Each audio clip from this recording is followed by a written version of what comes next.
Hello, happy Tuesday. Courtney and I are going to be talking about taking your class outside. And so just while she's joining in here, I want you to, as you're coming in, there we go, I'm seeing some friends join us, some faces join us. As you're coming in, I want you to just tell me, have you had a chance to take your class outside this or no? Have you had a chance to take your class outside this year? And I know this year is like this year. There are no words. Hi. So just as you people are coming in, you people. Inclusive. I'm working on it. I was gonna say you guys, like Northern Midwest, and I'm trying. So as you people are joining us, drop me a yes or a no, see or no. Have you had the chance to take your class outside yet this year, even though, this year is whatever it is? Not yet. I'm seeing some yeses, some nos, thinking about it. Okay, a little bit of everything going on. And I know some people, it's just not allowed with what's going on in your school right now. And some schools are like, yes, outside is awesome, do it. So it might depend a little bit on your situation. So, hey, Art, I'm so glad you could jump in right away. Would you just introduce yourself? Yeah. Hi, so I'm Courtney Nygaard, and I'm super excited to be doing this. This is actually my first live, so thanks for the invite, Senorita Spanish. I'm glad to be here. I'm excited to hear about the game that you're going to teach us. So, yay. Okay, where can people learn more about you and what you share with us? Yeah, so my website is Profe Nygaard, Nygaard. So that's where you can find anything about me, and I'm on social. I'm the same. So Yes. And for people who are watching, in case you're new to lives, up here there should be a little title with a little arrow. If you click that drop down arrow, you can see my information and her information. So if you're coming from her audience, my name is Ashley. I run Senorita Spanish, Instagram, blog, resources to support Spanish teachers. So that's what you're here for. We're going to get right into talking about ways that we're helping you out. The first thing I really want to make sure we mention, because I almost forgot yesterday, is the grab bag giveaway that's going on right now. Courtney is part of it. I'm part of it. At least 10 other teachers, I think, are part of it. There's quite a few of us who are in it. But the gist, right, is you sign up and you get over $100 worth of resources for free. Courtney, did you download any of them yet? I haven't yet. No, I'm super pumped though. I just started kind of perusing. I would say I'm halfway through the folder. Jade's in it. Yes, Jade just commented saying me. I'm halfway through the folder, and some of the things are yes. So if you haven't gotten that yet, both of us have posts on our feed. I have it linked in my blog. I love it. Thank you so much for doing this. Yay, I'm so glad you love it. That's awesome. Okay, so if you haven't yet, make sure you go check that out. It ends. You will not have access to it on May 22nd. So you need to make sure that if you're going to get it, you get it now. All right, so while you're watching, would you just drop a quick emoji for how you feel about taking your classes outside? Maybe you love it, maybe you're nervous, maybe, drop a quick emoji and just show us how you feel about taking your classes outside. Oh, I'm currently downloading everything is the comment that I saw. Perfect, because I don't want you to miss it, right? It's going to close, so I really would be sad, right, if you missed it. Currently downloading everything. Smiley face. Ooh, I like the sunshine. Courtney, did you take your class outside today? Did I see a post about that? Yeah, we actually went outside today, and we actually did the activity I'm going to share with you today. So I just, tried it 2 different ways with my class today, so I'm excited about that. Hey, good timing. Yeah. And fresh in your mind too. So I'm excited to see lots of smiley faces. This one is like a, the kind of face. I love that one. Stars, happiness, awesome. Okay, there's a good mix. All right, so Courtney is going to explain with us a game that she plays with her classes. Like she was saying, she played it today. So go ahead and give us the rundown. How does it work? What is it? Yeah, so basically, this game is I usually use it for L2 learners, even though I talk a lot about teaching heritage classes. This game I think is better for L2 learners just because a lot of it is really focusing on pronunciation of vocab. So, yeah, so I'll just explain that you need to have 2 teams. And so when you go outside, guys, but my school asks that we let them know if we're going outside. So today I sent an email to the office and they just want to know where we're at. and they ask for our cell phone number. So I do that, and then they can contact me if they're trying to find a student. And I also put a little post-it on my door as I leave my class so they know we're outside. If like a student randomly comes late to class, they know that we're outside. So what you want to do with this game, and this is one that I learned in student teaching, and I've done it inside a lot. So you can do it inside or outside, but you want to find like a nice flat surface outside. Today, we actually went to a concrete patio space, and that worked fine for us. So once we got out there, I divided the class into two teams. And I actually had small classes today. I had a class of 14, and then the other one was a class of 10. So it was pretty like manageable, like to go outside with a small group like that. It's really not that difficult because behavior was not an issue at all. And I could keep tabs on everyone really easily.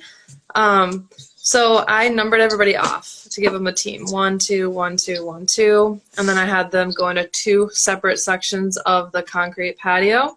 And what this game is basically studying vocab. So right now, my Spanish 3 class, we were studying past participle irregulars. So like vuelto, I think it might look backwards on this video, but like puesto. So I had about a total of 18 cards, and what I do is I print these on cardstock, and I have the exact same copy of this, but in a different color. And so it's basically just cutting a cardstock paper in half so that there's like these little nice rectangular big flashcards, and it just has the Spanish on it. And so that was the setup. Now we're getting to the fun part of this game. My students were loving this today. Like, I love it when you get a class that's super, super competitive and super into it, especially like I had mostly boys today in my class, and so they were just like going at each other, like so amped up, but honestly the energy was really nice. So another small thing is that we at our school are allowed to go on walks. We're allowed to take kids outside, and they say if kids are 6 feet apart, they can take their mask off for a mask break. So with this game, it was kind of nice because they are so distant. So I was like, if you want to take your mask off, you're 6 feet apart, you can. And they loved having a mask break. So and we're in Minnesota, so right now, like spring, we are just like loving this weather. Like, this is so needed. We're big neighbors when you think about geography, right, Courtney? And I live like pretty darn close, and I'm in the same way all week. It's like finally sunny. I bet your kids loved it. Yeah, so being from North Dakota, you totally get it. Like, we have to be outside when it's nice out because we have to take advantage.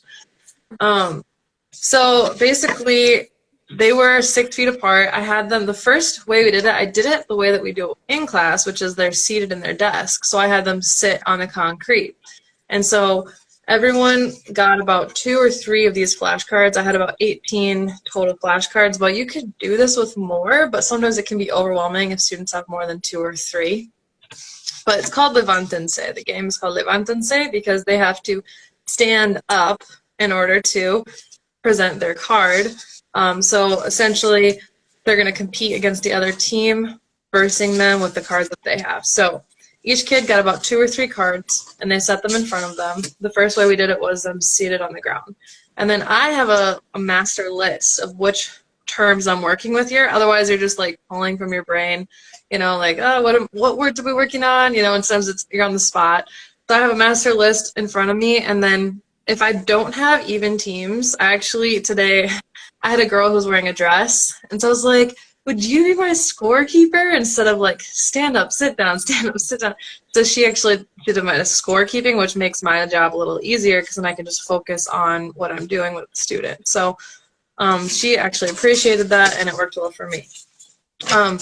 So what happens is I'll say the English term. So I'll say like covered, and then the person that has the card for cubierto, they have to stand up, and they have to pronounce it right, and they have to be holding their card to get the point for their team. And so that's like basically the 3 like must-haves. They have to stand up, they have to say it correctly, and they have to be holding the card. They have to say it before the other person on the other team has that same exact card does it. So it's a race, and then it gets a little bit tricky because sometimes it's really close. So I say, like, you know, I'm the referee, and I get to make the decisions here, so respect the referee. sometimes I'm wrong, but I'm the referee, so it is what it is. And then they kind of understand that. Sometimes it's so close that I'm like, all right, tie, no point, we'll just redo that one. So you can see that, like, I told them too, I'm like, if you're louder, sometimes I might actually just give you the point because I heard you better. So I give them incentive to be loud and let them be loud, and it's nice for kind of letting out some energy. So we just kind of go through our list. We work through the list. I'll just call them in English. They say it in Spanish. If they have it, they have to stand up. And then by the time we're done with kind of going through all of them, I say, that's the end of round one. Who's the winner? And then at that point, we rotate cards. Then I say, okay, pass your cards to someone else. And like, you can confer with your teammates and you can decide like, okay, what does this one mean? I don't know what this one is. So I let them talk it out before we start the next round. They have new cards in front of them. And yeah, I think that this is really great for pronunciation because during this game, if someone's not pronouncing it correctly, then I say, like, you can keep trying. You know, I might give you this signal that's like, keep trying, and your teammates can help too. Yeah. So then that's nice too because they're helping their teammate figure out how to say it correctly. And sometimes they get it right before the other team actually said it anyway. So it maybe take them like 3 times, but they got it before the other team. So overall, yeah. We have a question that says, is this high school? You are high school, right? Yeah. Okay. So I did this with my Spanish 3 high school 10th graders today. However, I think middle schoolers would love this too. Okay. So, yeah. Honestly, like heritage students probably would have fun with this too. It's just that I don't do a lot of vocab sets like this with them, and pronunciation really isn't where they need it. I have other fun games I do with them, but the L2 learners really love this one. So we do rotate the cards several times, and by the end you just decide when you want to call it and who's the winner. But they get really, really into it. It's super fun. The couple of final pieces I need to make sure you know is that there's a rule that if 2 people on the same team stand up at the same time, they cancel each other out. So, you know, like they can't submit 2 answers for their team. So if that happens, the other team can still submit the answer. And usually they get it because it's either one of the 2 that's trying to submit the answer. So, yeah, it's fun. We really like this. And then, like, a couple of things I'll add to is, like, what we did differently outside today, because normally they're just sitting in the desk and they stand up in the classroom. Well, we did that for a while, but then we had in one of my classes a student who has a back injury, so he wanted to play, but he couldn't, like, sit, stand, sit, stand. So there was a concrete wall, and we had them all standing at the concrete wall. And then in order to stand up or submit their answer, they had to run past the, like, line in the concrete, like the sidewalk. So there was, like, a 5-foot distance. They had to run and then hold their card and say their response. So that was actually, I preferred that, to be honest. If you have the space outside, I'd actually do that instead of having them sit down. So they're sitting all day, you know, get them standing and running. So that was really fun. I love that.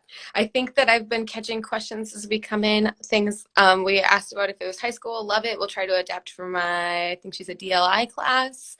So it sounds awesome. I think it sounds super fun. If you're watching and you have any questions for her, make sure you drop them below. Courtney, were there any last pieces that we needed? Yeah, one other quick thing I was going to say too is after the game, we kind of, like, students have become kind of masters at a few of their cards, right? Because they have a lot of those same cards in front of them. So in order to expose them to more, I had them do like a little speed dating, quizzing each other. So, you know, had each team line up against each other, and then, you know, have 2 lines, and then I was like, okay, now quiz the person in front of you. You know your card definitions, and they know theirs, so see if you know what theirs are. And then I just had 1 line rotate, 1 person go to the side, and then that other side just stayed the same. So by the end, they've interacted with more people. So that was a good way to just get them exposed to all of the terms. And then sometimes, I mean, you just want to wind down after playing an intense game like that. And they got to talk with different classmates that way too. I like that. So it's a good way to kind of wrap it up and bring it all together. So awesome. Yeah. I do see there's a few comments saying, like, you know, I love it. It sounds so fun, but we're hybrid this year, which is like, things I know that this year is just like some people situations are still fully virtual, or maybe you're Brittany, do you have kind of one thing?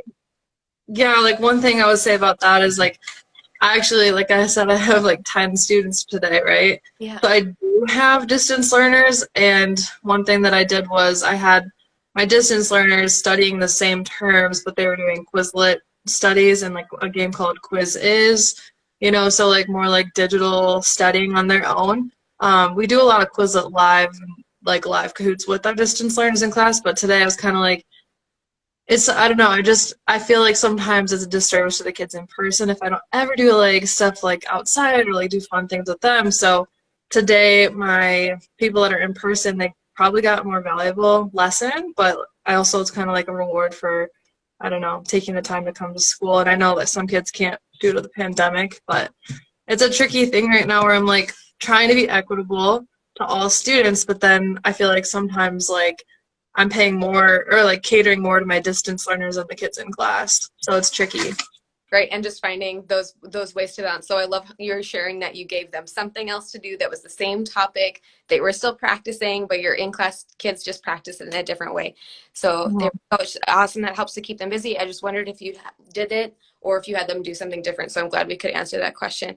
And I'm seeing another comment that says that they would love to hear about games that you play with your heritage classes too. So maybe we could do another live and address that. That would be Yeah. wonderful.